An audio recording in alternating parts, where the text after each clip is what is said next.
문제가 조금 길어서 여러분이 조금 난해하게 생각했을 텐데요. 자, 문제 한번 잘 읽어볼게요. A, B 두 유형의 시험을 본 결과 A 유형의 정답자가 X명이었습니다. 그런데 A, B 두 가지를 모두나 맞힌 학생은요.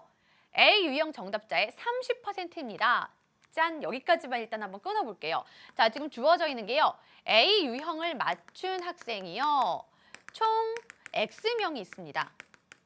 그런데 A와 B를 모두 맞춘 학생은요. A 유형의 정답자 수, 즉 X명 중에 30%입니다. 라는 얘기예요. 아, 그럼 모두 맞힌 학생은 X명 중에 30%, 그러면 10분의 3X란 얘기겠구나. 아, 둘 다 맞춘 학생이에요. 자, 근데 이번에는요. 똑같이 A, B를 모두 맞춘 학생 수에 대해서 얘기를 하긴 했는데 B 유형 정답자의 20%입니다. 그랬어요. 근데 B 유형이 몇 명이 맞췄는지를 아직 잘 모르고 있잖아요. 그죠? 자, 그래서 B 유형을요. 에이, 잘 모르긴 하지만 여기서 어떤 문자를 주지 않아서 일단 Y명이라고 우리가 한번 놔봅시다. 자, 그러면 A, B를 모두 맞춘 학생은 바로 A 유형, 즉 X명을 이용해서도 식으로 나타낼 수 있지만 두 번째 준 것처럼 B 유형을 기준해서도 나타낼 수가 있어요. 어떻게? 바로 Y명의 20%입니다. Y 곱하기 100분의 20 하니까 즉 5분의 1 Y가 된단 말이죠. 아, 이렇게도 나타낼 수 있구나. 둘 다 같은 학생 수를 나타낸 거예요. 그렇죠? A, B 둘 다 맞춘 학생을 10분의 3X라고 말할 수도 있고 5분의 1Y라고도 말할 수 있습니다. 자, 그런데 A, B 두 유형 중에서 적어도 한 유형을 맞춘 학생 수를 X에 대한 식으로 나타내어라 그랬어요. 자, 그럼 여기서 한번 생각해 보건데 적어도 하나의 유형을 맞춰야 한다는 건 사실 문제를 맞히다 보면요. A를 맞춘 학생도 있고요. B를 맞춘 학생도 있어요. 그런데 하다 보면 또 둘 다 맞춘 학생도 있습니다.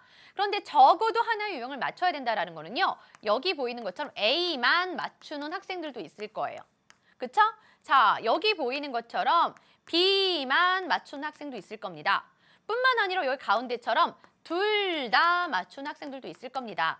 적어도 하나의 유형을 맞춰야 된다는 건 사실 어디에 해당돼도 상관이 없다라는 얘기예요. 자, 그런데 지금 A만 맞췄거나 둘 다 맞췄거나 이건 모두 다 A를 맞춘 학생 수 X명에 해당이 되죠. 이미 여기까지 두 가지는 X명이라는 거 알고 있으니까 우리 B만 맞춘 학생이 얼마인지를 좀 한번 알아봅시다.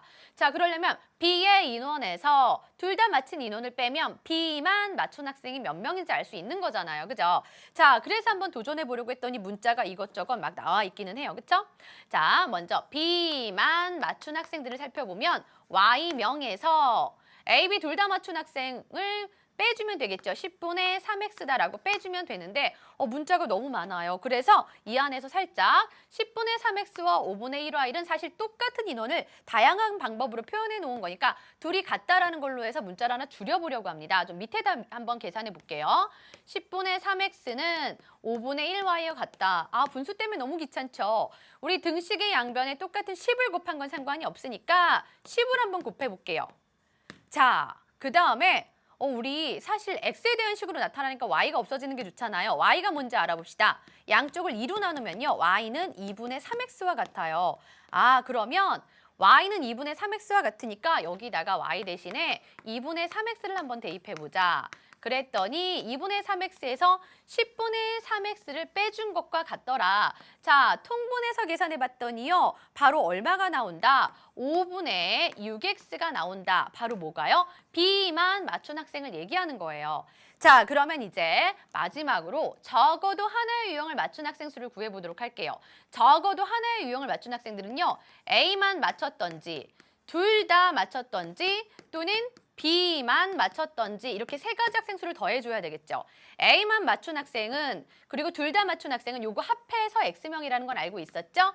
그리고 마지막에 B만 맞춘 학생 5분의 6x 이렇게 더해줄 수 있습니다. 자, 그랬더니 얼마예요? 5분의 11x 또는 소수를 이용해서 2.2x 이렇게 표현해도 괜찮아요. 됐죠? 자, 이렇게 해서 실력업 첫 번째 문제 풀어봤습니다.